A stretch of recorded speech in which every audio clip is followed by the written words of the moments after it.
Berbadan besar, tegap, dan terlihat sangar. Itulah sosok seorang bodyguard yang bertugas memberi pengamanan. Tak dapat dipungkiri, bodyguard dan public figure khususnya artis sudah menjadi hal lazim dan sangat dibutuhkan. Bahkan jasa pengamanan ini telah dikenal ribuan tahun baik di dalam lingkungan kerajaan atau keluarga kaya raya di masa lalu. Konsep bodyguard telah tercatat dalam sejarah kerajaan Yunani kuno pada tahun 356 sebelum Masehi, yaitu pada masa kepemimpinan Alexander Agung. Kerajaan Yunani kuno tercatat sudah memiliki somatophylax. Dalam bahasa Inggris, somatophylax diartikan bodyguard. Sesuai dengan namanya, tugas somatophylax adalah sebagai pelindung pribadi dan selanjutnya disusul oleh kerajaan lain. Seiring perkembangan zaman, jasa bodyguard semakin populer bahkan sangat dibutuhkan oleh orang-orang penting dan terkenal. Sederet nama artis luar negeri tercatat memiliki bodyguard. Tak hanya bertugas melindungi artis dari orang jahat, sang pengawal juga pasang badan menghadapi paparazzi maupun fans fanatik. Selain memiliki tubuh kekar dan pandai bela diri, beberapa di antaranya bahkan menarik perhatian masyarakat karena berwajah tampan.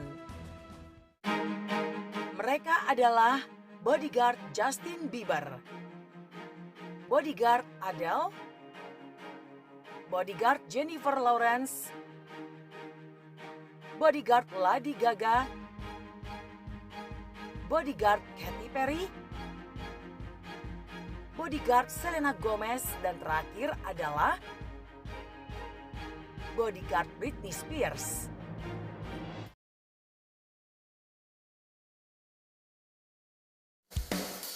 Mengiringi fenomena bodyguard, tak banyak orang yang tahu bahwa di Indonesia ada bodyguard yang telah menangani ratusan artis. Baik artis dalam negeri seperti Agnes Monica, Syahrini, BCL, hingga artis luar negeri yang datang ke Indonesia. Mengawali karir pasang badan sejak tahun 1990, nama Erby Dwi Toro telah bertemu dan mengawal banyak orang yang terkenal.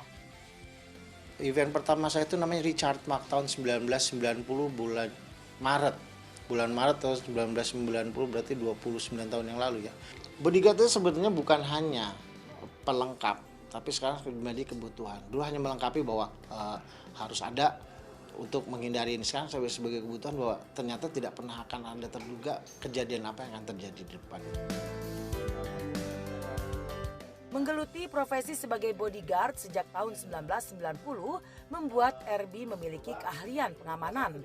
Hal ini pula lah yang akhirnya memotivasi untuk membuka bisnis bodyguard di Indonesia. Menurut pengakuannya, bisnis yang bergerak dalam keamanan ini sangatlah menjanjikan. Kita lumayan, kalau bisa P1 Force sendiri itu lumayan. Kita nggak bisa bilang, oh kita dapat segini, nggak, kita agak sulit ya, karena kalau nominasi ditarget oleh kantor pusat, misalnya angka 5 kita bisa, angka 5 lah kita bisa sampai 6 atau 7 gitu.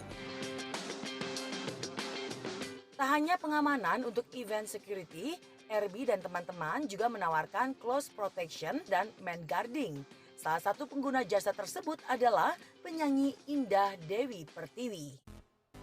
Dulu selama hampir 3 tahun 3 tahun itu sama IDP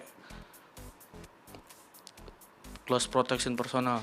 Jadi emang pribadi kita di situnya ya nggak boleh, ya harus sama dia. Dia sih minta lebih, semua berusaha ikut mengatur kesiaran mereka, kegiatan mereka juga. Apabila ada fans, apabila ada yang ingin bertemu, bisa mengatur waktu dia istirahat, kalau dia selesai manggung, minta waktu jeda, ya itu ya termasuk dalam protap kerja kita. Meski ada kesan bangga bisa berdampingan dengan orang terkenal, permintaan dadakan dari artis secara tiba-tiba, suka tidak suka harus mereka terima. Coba, Rod Stewart. Kapan mintanya? Saya mau jalan dong, kemana tuh, ke mall? Ya elah 5 menit kali ya. Tapi bagaimana nggak? Itu harus dipikir, banyak sekali teorinya. Ratusan orang terkenal pernah ia jaga. Sebut saja Justin Bieber, Nicky Hayden, New Kids on the Block, Metallica, Bon Jovi, dan yang terbaru adalah artis Korea Lisa Blackpink dan Lee Sung Kyung. Menggeluti profesi yang sudah mau 3 dekade, RB dan teman-teman memiliki pengalaman lucu dan tak terlupakan. Hanya kurang komunikasi sedikit gitu. Jadi kita menganggap artis itu mungkin habis perform capek, terus kita jangan mereka lagi capek, ternyata nyasnya keluar, udah nggak apa-apa. Atau mungkin pas kelihatan artisnya senang gini-gini ngobrol-ngobrol, pas kelihatannya senang, terus kita silakan. Apa ini? Paling ditinggal kali ya, nggak ada mobil gitu aja sih, sedih aja sih.